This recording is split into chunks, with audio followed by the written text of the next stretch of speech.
Well, hello everyone. Welcome to the Stephen King Cast, one man's musings on the works of Stephen King. Each week I will review one entry in the bibliography of Stephen King in the chronological order of publication, and this week I am continuing my examination. Currently, if you're listening to this right now in 2026 when it's first coming out, if you're listening to this right now, this episode is the latest episode in a series of examinations of the televised works of Stephen King that I never got around to in my initial run on the podcast. But if you're listening to this in 2027, in 2029, in 2030, then you are listening to this in the actual order here. So you are probably listening to this after the inclusion of writing the bullet from Everything's Eventual. But right now, we are listening to this let's see, it is April as I record this episode. Those of you on the Constant Reader Patreon feed are getting this early. And then, so if you are listening to this on the main feed in 2026, then it's probably May. So happy May, everyone. I hope that you are having a great spring so far. And thank you for listening to the Stephen King Cast. So yeah, today we're going to be talking about Mick Garris's Riding the Bullet, starring David Arquette. And like I just said, I just referenced the Patreon page. So if you like the Stephen King Cast and you are a longtime listener, then there are some other options for you that I want everyone to be aware of. And I would just say head on over to patreon.com/Stephen King Cast, and you're going to find at the moment two tiers available to you. One is let's start with Constant Reader, and that gives you early access to upcoming Stephen King Cast episodes, which you will eventually get on this feed. So like this one, Riding the Bullet, you get early access to this. And on top of that, there are episodes that won't show up on the free feed, and that includes any book review of a non-Stephen King book. So right now I have there's a couple Dean Koontz books that I have reviewed that's going to drop over on the Constant Reader tier. That has been a lot of fun. So I am currently doing, I guess, kind of like a mini Dean Koontz reread, which is crazy. I have read Twilight Eyes, Winter Moon, Watchers, and I'm currently reading Dragon Tears. And up next, I think I have Servants of Twilight.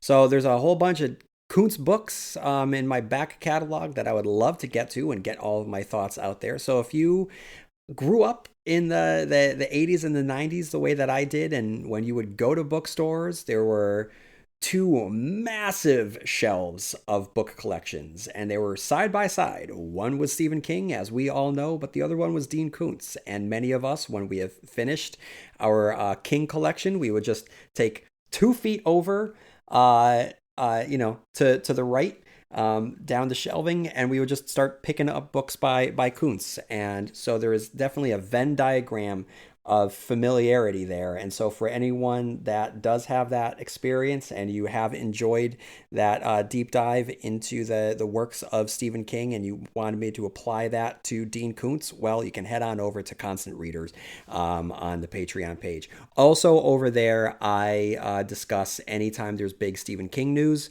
I will do an episode on that. So right now there hasn't been a lot of Stephen King news. There has been there's an episode discussing the news of his next book, Other Worlds Than These, which is the conclusion to the Talisman trilogy. So I have a whole episode about an hour long talking about the possibilities of that.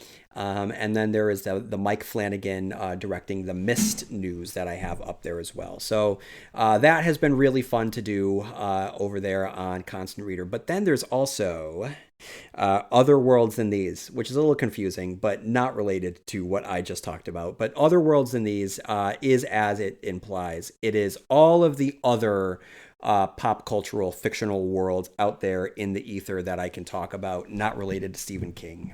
So it just allows me to explore everything else. So I just finished about 10 minutes ago my review of episodes 4 and 5 of Daredevil Born Again, which were great.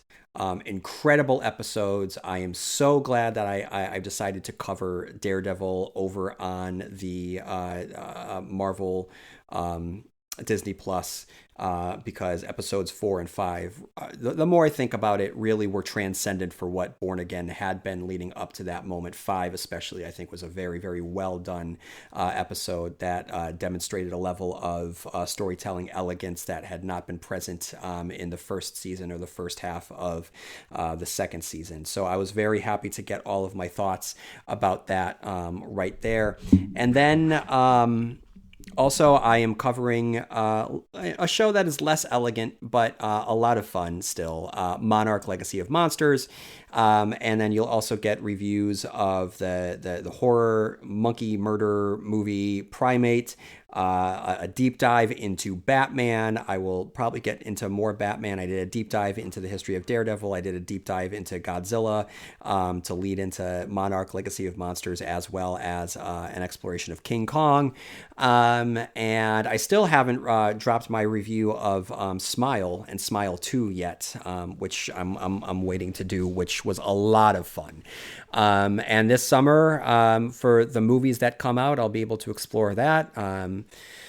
I should be getting around to doing a review of 28 Years Later and 28 Years Later Bone Temple.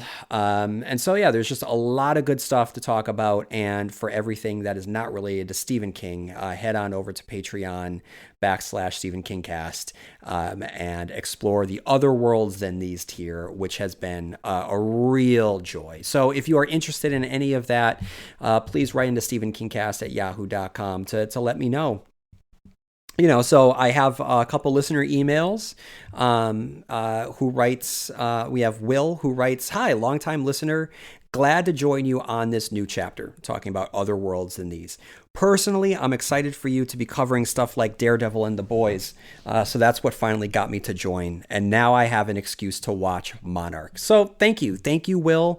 He just made reference to The Boys, a show which at the time of this recording just started back up. I have not had a chance to dive into it yet. I plan on doing it. I also have put together my thoughts on the first couple episodes of Maul Shadow Lord, the latest in the Dave Filoni Star Wars animated properties, that will allow me to do a larger exploration on the current state of Star Wars, which I would love to get out by May 4th. So I could say, may the 4th be with you. Here is a Star Wars episode. So when it comes to The Boys, I do want to do an exploration of The Boys, especially in this political climate that we live in. Having a superhero show satirize and the politics of the world, I think that's important to have. It's not a perfect show, by God, no, it's not a perfect show, but what it's able to do is unparalleled. And so I do want to get some thoughts out there on The Boys. Then we have Max who writes, what brought me to this tier, the other worlds than these tier, is I've always enjoyed your deep dives into Stephen King novels, especially The Dark Tower. And then I find them insightful and relaxing to listen to. And it's nice to listen to someone talk who is as passionate about Stephen King as I am. I thought it'd be interesting to hear that same insightful approach being applied to non-Stephen King work that I might be interested in. I particularly liked your discussion around the Night of the Seven Kingdoms and your thoughts on why the ending of the main show didn't have the same impact on you as it did with a lot of Game of Thrones fans. Found that fascinating, and I agreed. It's also been a good way for me to discover new works that I haven't really delved into before, like Monarch Legacy of Monsters and Batman comics. Going to listen to your Daredevil episode next, as I think As I really enjoy that show, and he's probably one of my favorite comic book characters of all time. Hope this helps, and thanks for the great podcasts, long days and pleasant nights. So that's another thing. First of all, thank you, Max. I also was able to review A Knight of the Seven Kingdoms, which was so much fun to do, and it allowed me to actually do a deeper dive into Westeros, George R. R. Martin, Game of Thrones, and I was able to talk about the finale of Game of Thrones and the legacy that it left behind, and my own thoughts on it, which Max references here. So that was great. And with that being said, you can look forward to this summer. I will be able to cover a House of the Dragon on a weekly or bi-weekly week. So that will be fun to do. So expect a revisitation on House of the Dragon to prepare us for that. And one more thing that I forgot was I also just did a review of Something Very Bad Is Going to Happen on Netflix. My God, what a wonderful show. I fell in love with that show. Every now and then you fall in love with a show and it just sticks with you. That was Something Very Bad Is Going to Happen, much like Midnight Mass. Fell in love with Midnight Mass. And that's a show that has never left my heart. And I feel the same way about Something Very Bad Is Going to Happen. So if you have watched Something Very Bad Is Going to Happen and are a fan of this podcast and like my deep dives, I do a deep dive into Something Very Bad Is Going to Happen. And if you haven't watched Something Very Bad Is Going to Happen, what are you doing? Go watch it and then check out my thoughts over on Patreon / stephenkingcast on the constant reader tier. If there's anything that you would like me to cover that I haven't mentioned yet, or anything that you want me to explore, just write into stephenkingcast at yahoo.com. And anything that has to do with any of the work that I'm still doing on a weekly basis over here on the main feed, please write into stephenkingcast at yahoo.com. So across all of these, the three podcast tiers that I have now, the Stephen King Cast, Constant Reader, and Other Worlds Than These, I mean, there's a lot of content coming out.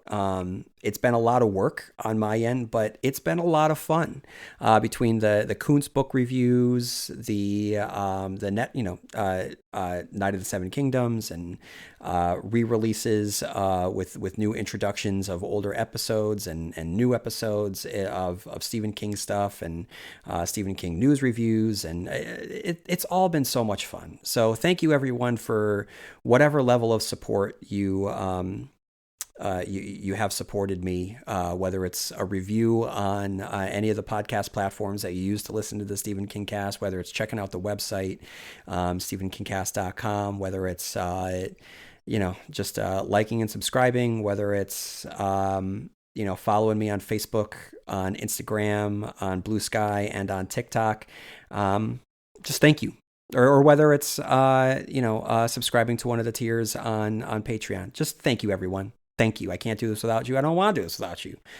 So please just, write in. Let me know how you're feeling about things. And as always, I'll respond, and I'll get your thoughts out on air as well. All right, everyone. So thank you for all the support. And right now what I'm going to do, I'm going to talk about Mick Garris's Riding the Bullet.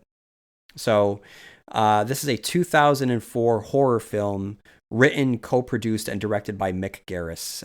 It's an adaptation of Stephen King's 2000 novella of the same name, which was very big when it first came out. It was eventually collected in the Everything's Eventual collection, but notably, it was one of the world's first ebooks to hit, and it was Stephen King's first ebooks. And much like Stephen King has done before in the past, he experiments. When he did The Green Mile, he experimented in the old school serial publication methodology, most famous by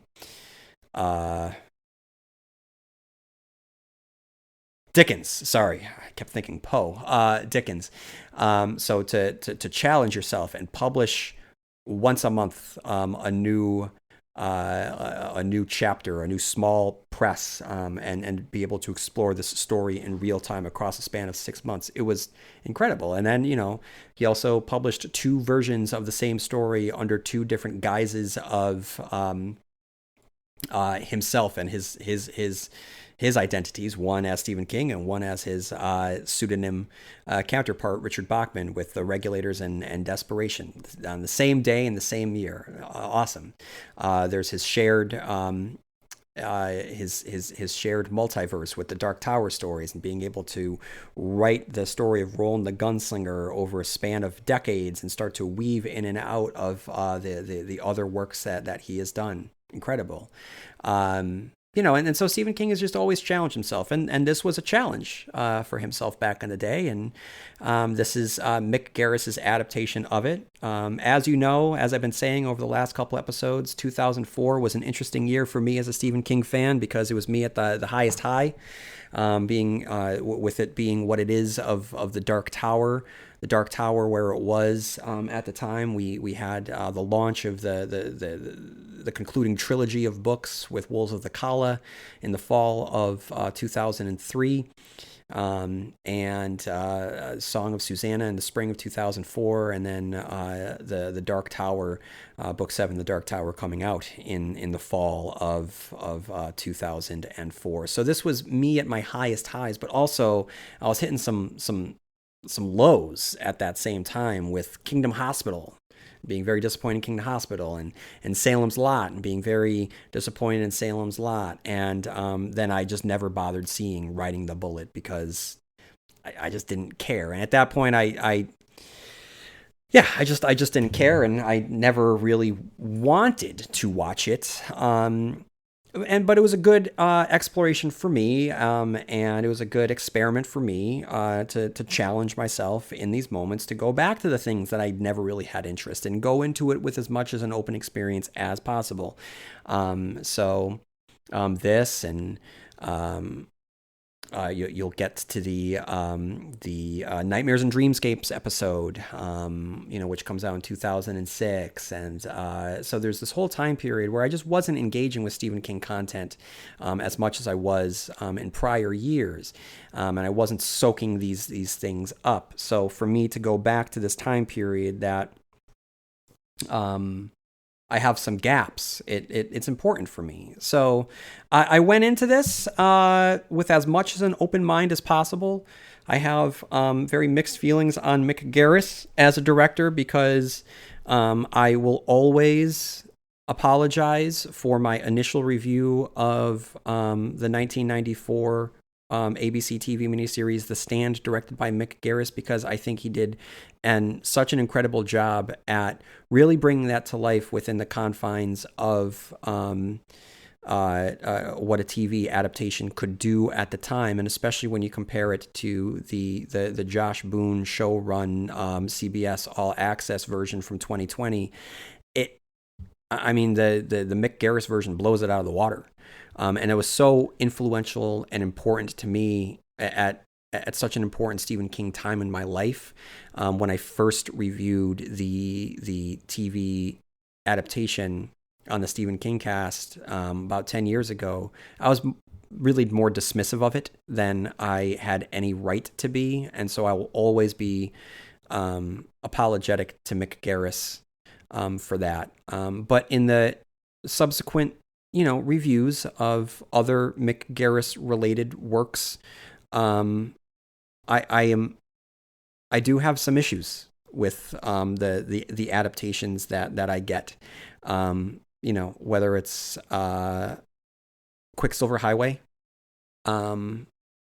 I like the idea of an anthology, though the execution of this anthology I'm not quite a fan of, or Stephen King's The Shining.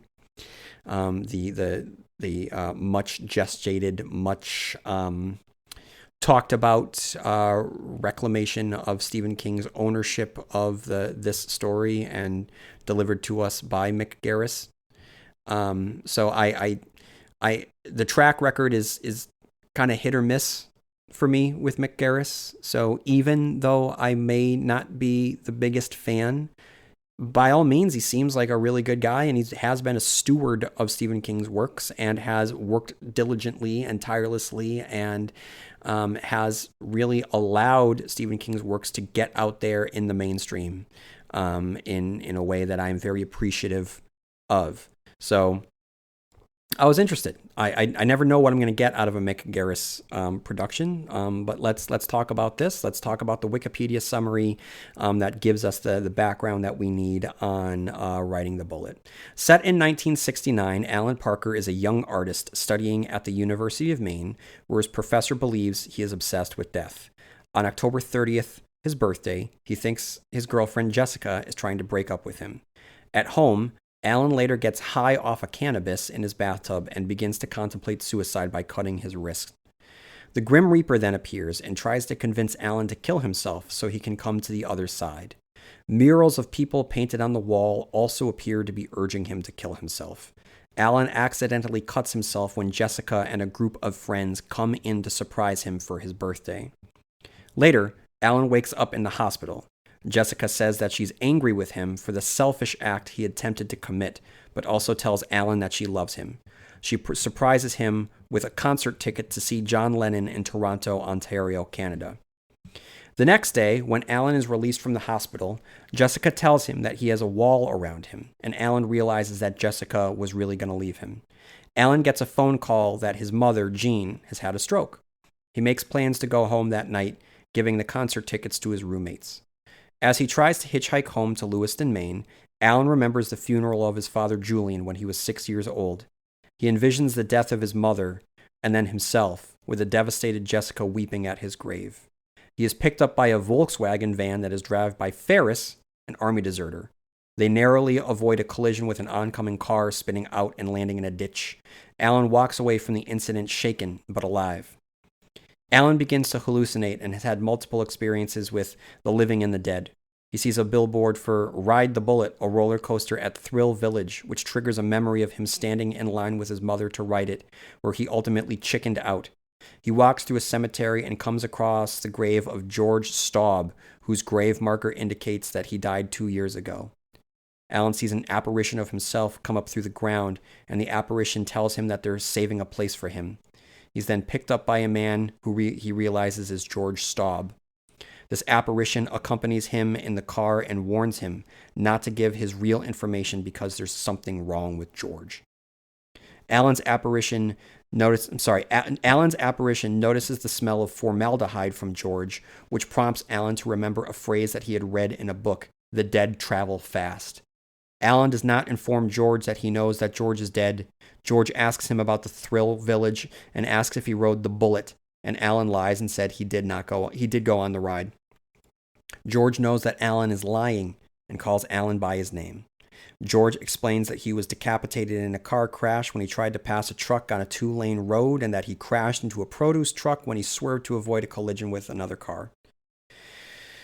George tells Alan that he has to take one person with him and that Alan has to choose whether it will be Alan's mother or Alan himself. If he does not make a choice, George warns that he will have to take them both.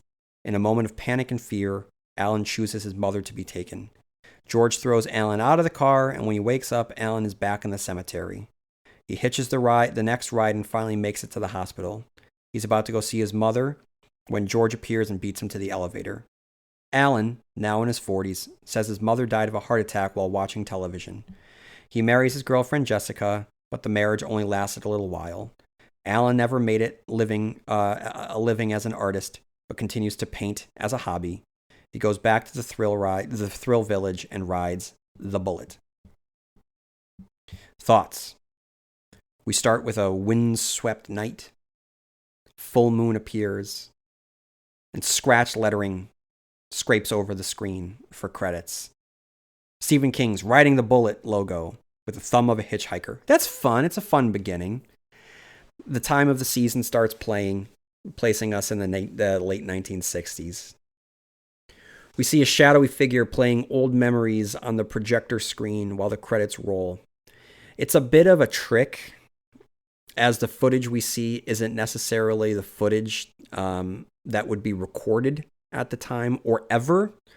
For instance, we see the family once depicted in happier moments, which, yes, we could see being recorded. But we see this family also being recorded as they are grieving at a cemetery at a funeral. So it's, like I said, it's a little a little bit of a cheat, but it's stylistic. It invokes what it needs to. It tells us what we need to know, that there was tragedy in this child, Alan, in his life, and the large presence of his mother in the wake of the death of his father. We get footage of the bullet at Thrill Village, the roller coaster ride that's going to function as a metaphor for life itself. There's highs, there's lows, there's excitements, there's scares. And then the movie starts proper. We meet our main character, Alan, a college art student who is in the midst of a breakup conversation with his girlfriend while sketching a picture of a nude model. Matt Frewer, having appeared in Mick Garris's The Stand and Quicksilver Highway, returns as a professor, the art professor here, who is surprised and critical of the interpretation of Alan's illustration, which depicts a skeletal figure in a tattered robe hovering over a rotting woman. If the art style looks familiar to you, constant reader, it should be, as it was provided by frequent King collaborator, the legendary comic book artist, rest in peace, Bernie Wrightson, who had provided illustrations for The Stand, The Cycle of the Werewolf, and The Dark Tower, Wolves of the Kala. Legendary figure in the pop cultural art world, having done his adaptation of Frankenstein, whose illustrations most recently can be seen as inspirations for Guillermo del Toro's Frankenstein. Bernie Wrightson, who not only was a Stephen King collaborator, but also a co-creator of Swamp Thing. It is sad to not exist in a Bernie Wrightson world, as his art truly is just one of the greats. Now, let's talk about the movie so far. Let's talk about Alan. Okay, he's a morbid little guy.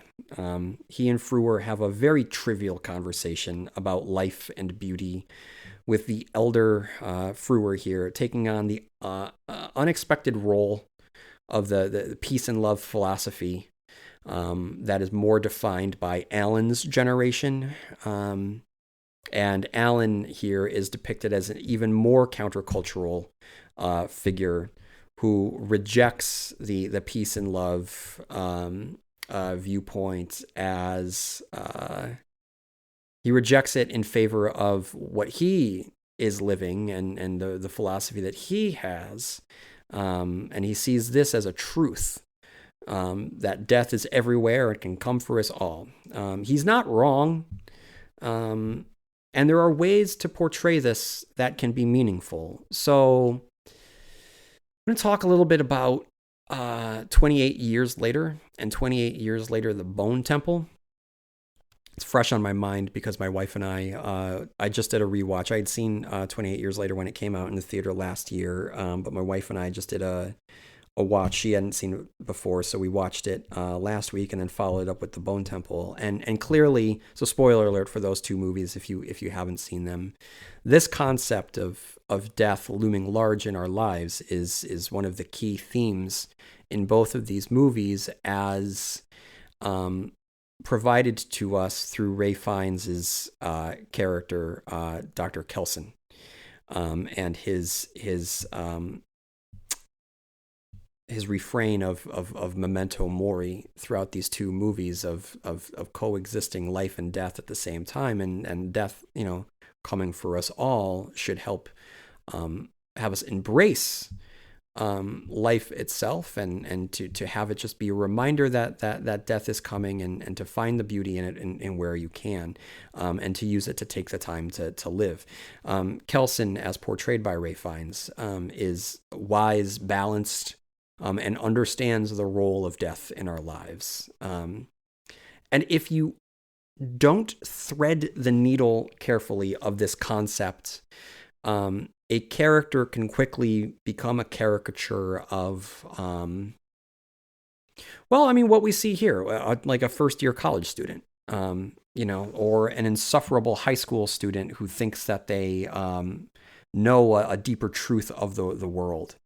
And it's hard because I don't want to criticize the caricature or the character of this movie.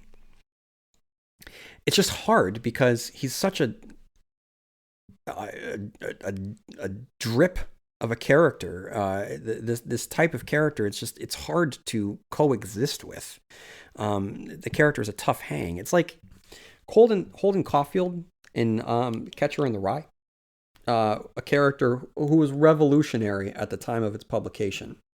Because that character had not been depicted in fiction before, and so the representation of this character was revolutionary.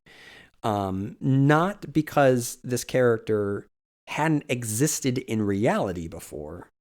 The character had. It's part of adolescence, and you see this time and time again in adolescence, and adolescence can stretch. When it first rears its head, but it can, extend into what we see with Alan here. There's some arrested development here with his adolescence. And so I say this because, with someone like a Houlden Caufield, which was revolutionary at the time of the first publication of Catcher in the Rye, J.D. Salinger's work is seminal and important for it being a flag marker in the sand of pop cultural representation, for sure. Or just not even pop cultural representation, literature, high cultural representation. It was a depiction of a type of character and a truth in our development that had not been seen before but does exist in reality. It was a mirror that had not been shown within the pages of a book prior.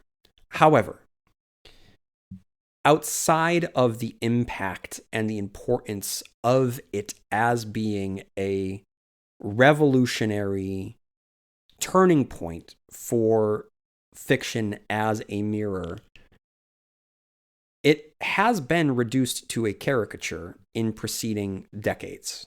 And the impact that it has is lessened.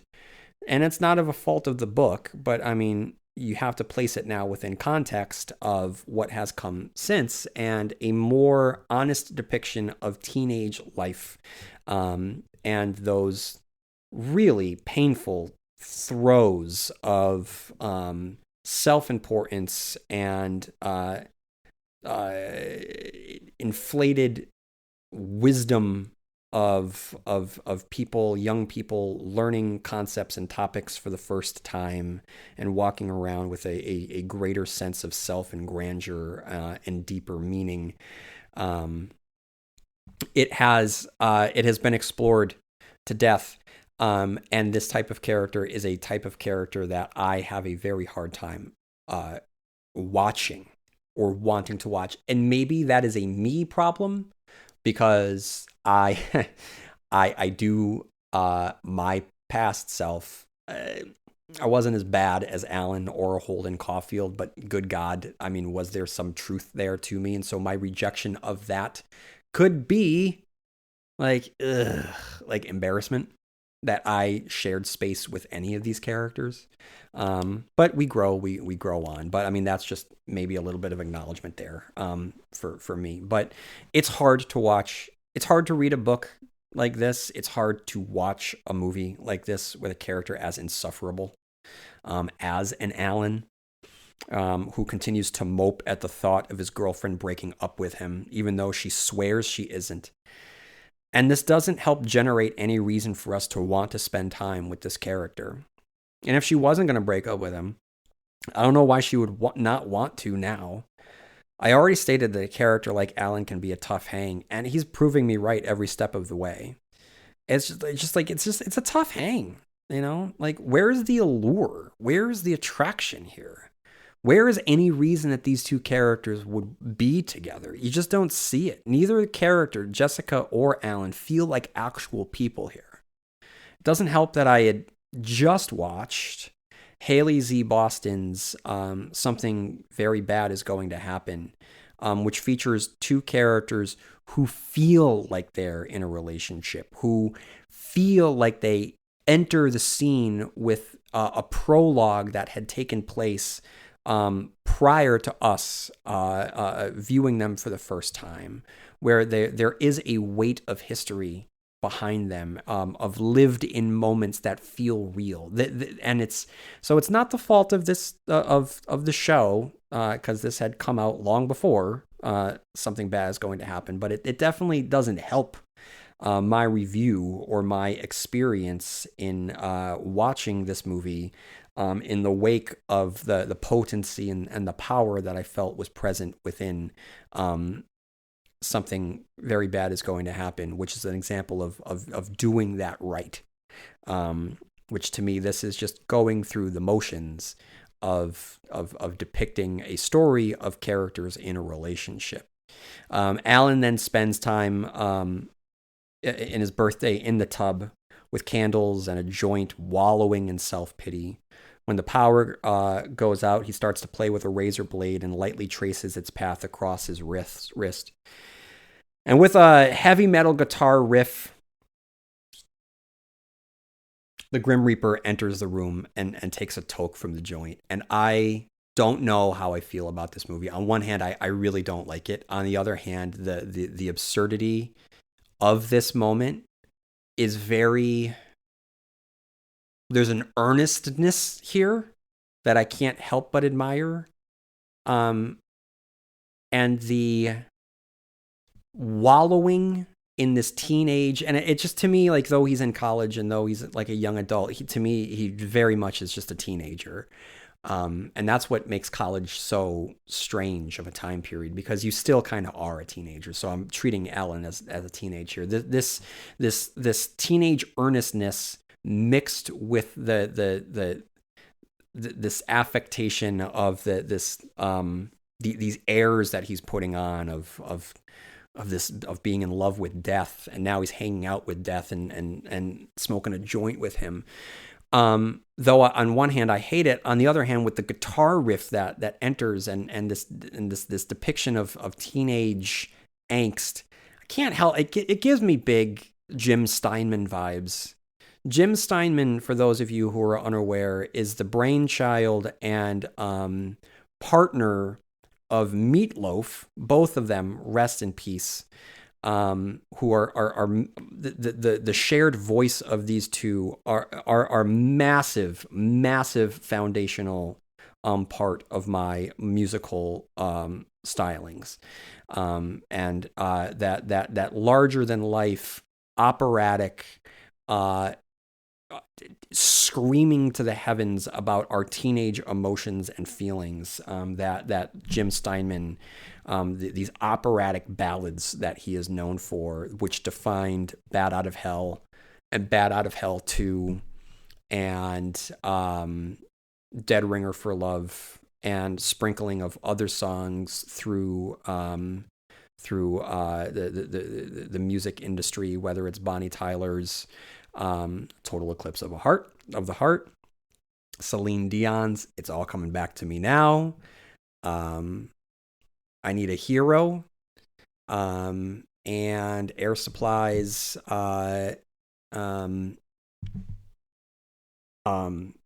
Making Love Out of Nothing at All. This again, this blatant earnestness of a subtext being the text here just really screams the type of language that we get from Jim Steinman. For instance, in Objects in the Rearview Mirror may appear closer than they are. A song title and concept, which again is so on the nose, you can't really criticize it. You just got to really roll with how on the nose it is. But it includes a lyric so earnest in how it's written and performed by Meatloaf, but it's nonsensical. And I can see her rising up out of the back seat now, just like an angel rising up from the tomb. It's so self-important and mythic, but you can't help but just rock along with it. That I feel at this moment with the guitar riff and smoking the joint, it's sharing same space, that as much as I can't stand it, it also connotes something that I do love with the bottom of my heart, and that's the Steinman sensibility. Rest in peace, Jim Steinman. You gave me so much joy in your life with your songs. And I'm going to be listening to some Meatloaf later on. Okay. Alan gets a pep talk from the Reaper, who encourages him to go through with it. He's interrupted by a surprise party from his girlfriend and friends who burst into the bathroom. Okay. Is that going to be a thing? Okay, anyway, like he accidentally cuts himself and he wakes up in the hospital and Jessica visits him. She chastises him for his accidental suicide attempt and he spits out banal existential philosophies. And again, I can't see here what drew them together. Her rejection of his beliefs and mood seems sudden. But without context, I can only assume that this is how Alan has always been. So what drew her to him in the first place? This dour, moody, emo, sad boy. And a projection of himself tells him that he's being a creep. And then he does show a little bit of lightness when he's given his birthday present, tickets to go see John Lennon. Okay. As he exits the hospital, outside, he, Jessica, and his friends are nearly run over by a Plymouth Fury. Recognize that Plymouth Fury, anybody? That's Christine herself. We'll see her again in a little bit. Back at the dorm, they talk about what it's like when John Lennon and Jimi Hendrix and Janis Joplin, Jim Morrison all grow old. And I really grew frustrated at this. And I shouldn't be taking this movie so seriously, but it's so convenient that he mentions every notable rock and roll figure that died in an early age. I don't want to dismiss the impact of these influential musicians and their tragic early deaths, but to limit the conversation to the musicians who we all know are going to die trivializes the conversations itself. Yes, have that conversations. Have the characters talk about aging and what these figures will be like in the future. Yes, like in that conversation, you are linking youth and the power of youth to the inevitability of death. You are, because that's what aging is. Okay? And yes, hang the shroud of death over John Lennon. Okay? But to include the others there, it's just too on the nose. Because there's still a lot of musicians from that time period who did not die early deaths. I just saw John Fogerty a couple years ago perform at a local concert, and it was incredible. He still got it. He sounded great. He was touring with his sons. He played for over 2 hours. He played like all but 2 Creedence hits. It was an incredible concert. So that shroud of death, that took so many early, people from that time period so early. Yes, it did happen. That generation lost Janis Joplin, did lose Jim Morrison, lost John Lennon, Jimi Hendrix. Yes, okay, but there were a lot of other characters who did not pass away. Roger Daltrey's still going. Mick Jagger, Keith Richard, these guys are still going. So I don't know. I just, again, I shouldn't be criticizing this this movie as much as I am, but it just, to me, the fact that they included every single notable early death legend, it's a bit much. Anyway, unfortunately, it's just too on the nose. It's an attempt to be clever, much in the same way that college students think that they're clever when first discovering philosophies and musings on a larger world. There's a shallowness there where the intent is depth, and being able to recognize the shallowness and see a larger intent that it fails to execute. It's very glaring to me.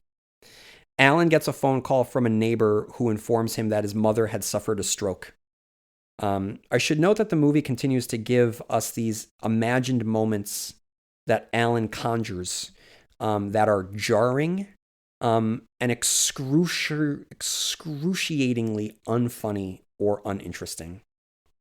He's given a choice here to join his friends in Canada and see John Lennon or head home to be with his mother. We get a flashback here to the moment where Alan learned of his father's passing. He takes to the road and begins hitchhiking his way back to Lewiston, Maine, and they're run off the road by a Plymouth Fury. Again, it's the Plymouth Fury, and it's a callback to Christine herself. He starts hitchhiking some more, and at this point, there is some nice visuals. Alan alone on a street corner, illuminated by a lamp. There's a sense of loneliness. The night itself, the world itself seems so large, and the night world, the shadows beyond it seem so frightening. And this is immediately undercut with a talking crow who asks Alan, "What the fuck are you looking at?" And it's so unneeded. It gives nothing to the movie. And again, there was a moment where it was quiet, it was visual, and it let the movie itself speak without speaking, and to let us sit in the enormity of the world. And in this moment, the road itself is life. It is long. It is unknown.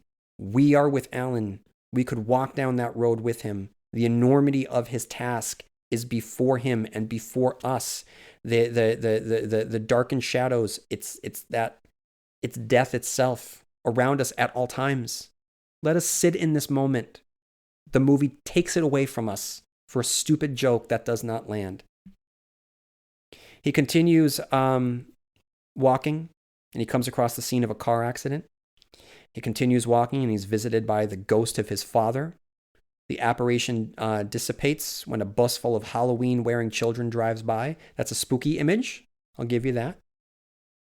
Cliff Robertson, Uncle Ben himself, Oscar-winning Cliff Robertson from Flowers for Algernon adaptation Charlie, picks him up, and they have a conversation about death and dying loved ones. Something clearly wrong with this man. It's very uncomfortable to watch, the action that he keeps taking, and you can understand why Alan is very uncomfortable. After being dropped off, Alan continues his trek, and he's run off the road and chased by some bigots, showing the true dangers of hitchhiking, which is important. He's able to escape by hiding in a nearby disposed refrigerator, a danger unto itself. Later, he's spooked by the sounds of howling wolves and flying owls. A wild German shepherd emerges from the woods to kill a bunny in front of him, and before it can attack him, a truck runs it over. So everything that we are seeing here, it's clear that for Alan, death is everywhere. Even in his memories, when we get the flashback to the bullet, when he imagines the Grim Reaper throwing him off the ride and the subsequent fight with his mother that follows, death is everywhere. He makes his way to a graveyard. Despite it having rained a second ago, he's now completely dry. Again, I don't want to go into this movie disliking it, but it's kind of actively working against this. It's at this moment that he believes that his mother is dead. The intrusive thoughts are very real for him. And it's also at this moment where he's picked up by David Arquette driving the Plymouth Fury that we've seen earlier. Alan's instincts tell him not to be honest with the driver, George Staub, whose tombstone he had just seen in the graveyard. His uneasy feeling continues to grow as Staub refuses to let him out and proceeds to tell a story of a high school student coming across a man selling his old car for a suspiciously low price. A story whose variations have included the car being either a T-Bird, a Cadillac, or because it's suspiciously familiar to the story we all know as Christine, possibly even of Plymouth Fury. And then we get an interlude of George Staub's death. It's a completely unnecessary scene, and I think that it's supposed to be fun. The aesthetic of this mini film feels very 1970s grindhouse, which is anachronistic for the time period that this takes place. To me, this is an attempt to invoke a Tarantino-style flourish. But more than anything else, it reveals the truth that this movie has maybe 20, 30 minutes of substance to it, if that, and the rest is just meaningless filler. Staub becomes the undead embodiment of intrusive thoughts, insisting that Alan's father had killed himself and forcing him to choose someone to die, Alan or his mother. He attempts to flee. He's chased through the Thrill Village by a relentless Staub. When he does manage to escape, he makes it to the hospital to visit his mother, and again, the intrusive thoughts won't stop. We do get a Mick Garris cameo, which is nice. All the while, Alan keeps waiting for the news to drop that his mother is dead, and then imagines George Staub taking the elevator up to his mother's room and chases an imaginary dead man through the hospital. He makes it to his mother, who, surprise, is not dead. We then get a voiceover from an older Alan who embraces life and his relationship with his mother, detailing the few years they got to spend after that night before dying peacefully on the couch. The movie then concludes with an incredibly serious and sentimental button, with the older Alan reflecting on mortality, his mother, riding the bullet, painting, etc. It's as jarring as if Graveyard Shift attempted to suddenly be Stand By Me. And it does hint that there's substance to this story of a young man suffering from the untreated festering wound left behind from the death of his father, faced with the inevitability that death will come for everyone he cares about. If a writer/director wanted to tackle this and give it more of a serious spin, it could make for a meaningful watch. But Garris opted for a breezier, campier tone, which again makes the final beat of the movie so out of place for everything that had come before. Finishing the movie, it's such a reminder that you never know what you're going to get with a Stephen King adaptation. Sometimes you get something powerful, like a Shawshank Redemption. Something that will withstand the tests of time as cinema's greatest achievements. The Shining, Stand By Me, even films like The Green Mile solidify themselves with of something of substance. And though it failed to achieve the heights of these films, something like The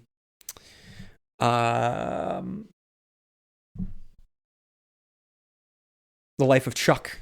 Sorry, I blanked on that for a second. Mike Flanagan's Life of Chuck. That he does a really good job with that. Or The Long Walk. The Long Walk was great. There are movies that have substance on life, and the metaphor that you get is meaningful in the adaptation. And then sometimes you get something that's so painfully bad, it just makes you wonder if dedicating the last 12 years of your life to a Stephen King podcast was, in retrospect, a terrible idea. And this is one of those ones. This is a really bad movie. It's really painful. And I didn't like it. Okay, so here are just some general thoughts. Intermingling between life and death. His mother is dying, and his desire to get home is a reclamation of life itself. Now that death has truly reared its ugly head. And once you strip the glamour and the romanticism of it, which Alan is living, the reality is hit, and seeking out a mother who may be dying, he's actually embracing life with all of its complexities. And in doing so, he seeks the mature answer and the responsibilities that come with understanding a more nuanced understanding of life. So there is meaning here to the story, but again, the execution of it is saddled with such camp that it just weighs down any goodwill that the meaning, which exists in this story, is able to execute, for lack of a better word. I'm struggling with what I'm trying to say, but it's just like the meaning itself is just buried beneath 6 feet of camp and fluff. It's not worth it. It's not worth it. But we do have some Stephen Kingisms here. So let's talk about some Stephen Kingisms, the tricks and traits and tropes that you'll see across different works of Stephen King. So first we have hitchhikers. Okay, we've seen this in Creepshow 2, Thanks for the Ride, Lady, as well as Quicksilver Highway's adaptation of Chattery Teeth. We have talking animals. We've seen this most recently in Kingdom Hospital, again in the year 2004. Catchphrase, Stephen King loves his catchphrase, the dead travel fast, and fun is fun and done is done. Stephen King loves his catchphrases. Degloving. Alan rips the skin off of George's hand, leaving bone and muscle behind. This is shades of Gerald's Game, which is probably his most famous example of degloving. Then we have some Stephen King Easter eggs. So I already mentioned Bernie Wrightson, longtime Stephen King collaborator. We also have the Plymouth Fury, Christine herself. This is the car that we spend time in. Then there's Ferris. I wasn't necessarily going to include that, but the driver who picks Alan up has the last name Ferris, which is one of Randall Flagg's aliases. So for a movie that involves someone walking the lonely roads at night, what better way to honor the walking dude himself than to include one of his aliases, Ferris. He's also wearing a jean jacket adorned with buttons, another trait of the walking dude himself. Alan's encounter with the deceased motorist is very similar to Victor Pascal's injury in Pet Sematary. It reminded me a lot of that. We get a Castle Rock mention at one point. And when he's at the hospital, one of the nurses in the hospital is credited as Annie Wilkes. All right, everyone. So that's all that I have for Writing the Bullet. Unfortunately, not a very good movie, but I hope that you enjoyed this episode. If you have any thoughts on Writing the Bullet, please write into stephenkingcast@yahoo.com. As I discussed at the beginning of this episode, please head on over to patreon.com/stephenkingcast. There's a plethora of goodies for you over there. Please check it out. And then write into Stephen King Cast. Let me know what you like over there. You can follow me on Blue Sky, on Instagram, on TikTok, and on Facebook. And if you have any time on your hands, also leaving a review on any of the podcast platforms that you use to listen to the Stephen King Cast, whether it be Apple Podcasts or Spotify or YouTube or Amazon Music. Anything will, leaving a review will really help out in any of those formats. So thank you everyone for the support over the years. And may you have long days and pleasant nights, and I will see you here next week where MOON spells Stephen King Cast.